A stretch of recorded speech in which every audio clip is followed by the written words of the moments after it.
Hey friends, Jeff here with RunRepeat. Today reviewing the Inov-8 Roclite G 345 GTX.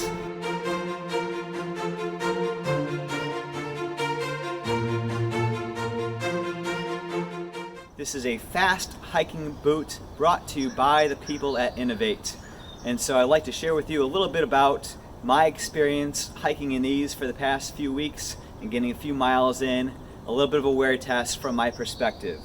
Well, first things out of the box, this is a light hiking boot as they advertise.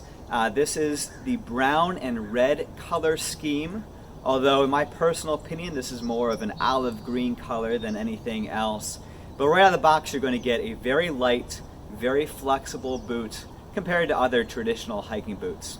So is this a traditional hiking boot? Is this a trail running shoe? Well, it's a little bit of a hybrid of both, and so we can talk about the pros and cons, what that looks like. With the upper, you're going to notice more of that agile, lightweight trail running shoe feel.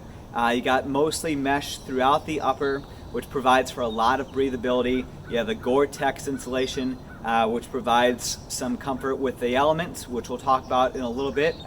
These stripes right here, this is all just for show. So this is nothing construction-wise. This is more just like a plastic overlay here. You have these paracord, very light, thin paracord laces, as well as the eyelets. I was a little worried at first about these, but they seem to be holding up just fine with the rigors of hiking. You also have a stitched-in tongue about 3/4 of the way up, which again provides for more of that sock-like protection when we talk about the waterproofing that this boot advertises. A moderate amount of padding for the collar of the boot. Which I find overall this upper to be really well constructed, very free for movement, and very comfortable. The midsole Inov-8 advertises is a power flow design which provides a little bit more cushion, a little bit more responsiveness for your average hikes or even your runs if you're trying to run with these fast hiking boots here. I found them to be very comfortable from the very first time I put them on, in plenty of miles on all sorts of surfaces, which we can talk about in a little bit, but overall very comfortable midsole, plenty of room. You are going to have that boot feel, which means it's a little bit less nuanced of a fit as opposed to a trail running shoe, but again plenty of cushion for me, plenty of room for my feet to wiggle around if I need, but also plenty secure, especially with this mid-height, which I appreciated for my hikes. Finally, on the outsole, you're going to have what's called the G grip outsole, which means basically you got tons of grip for all sorts of surfaces. These lugs are about 6 millimeters deep, again, which provided plenty of grip for me on mud and even snow and ice throughout my hikes. You have what's called a Metaflex here on the forefoot area.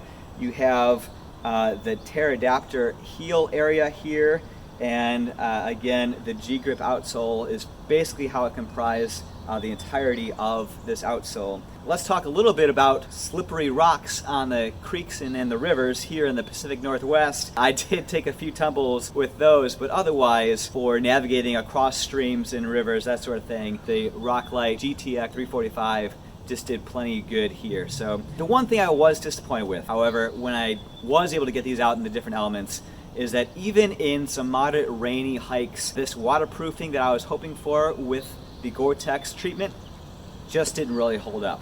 On several occasions actually, I found myself coming back to some pretty wet and sopped up socks. I was disappointed with the waterproofing performance of this boot, but otherwise, on the whole, what you're getting with the Roclite G 345 GTX is a very agile, very light, again, fast hiking boot. I did not go running for any extended distances with this boot, although some people have.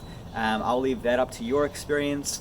But overall, when it comes to putting in the miles, I felt very comfortable with hiking with these in all sorts of weather, from snow and ice to dirt and mud here. But overall, again, very comfortable, very light, and I just wish there was a little bit more to do with the waterproofing. Again, I'll just have to fall in less rivers, as it turns out. So friends, again, this is Jeff here. If you have your own experiences or questions or comments about the Inov-8 Roclite G345 GTX here, we'd love for you to share your thoughts and experiences. And again, until next time, happy hiking, Hope to see you out there in the woods or on the trails soon. Have a great day.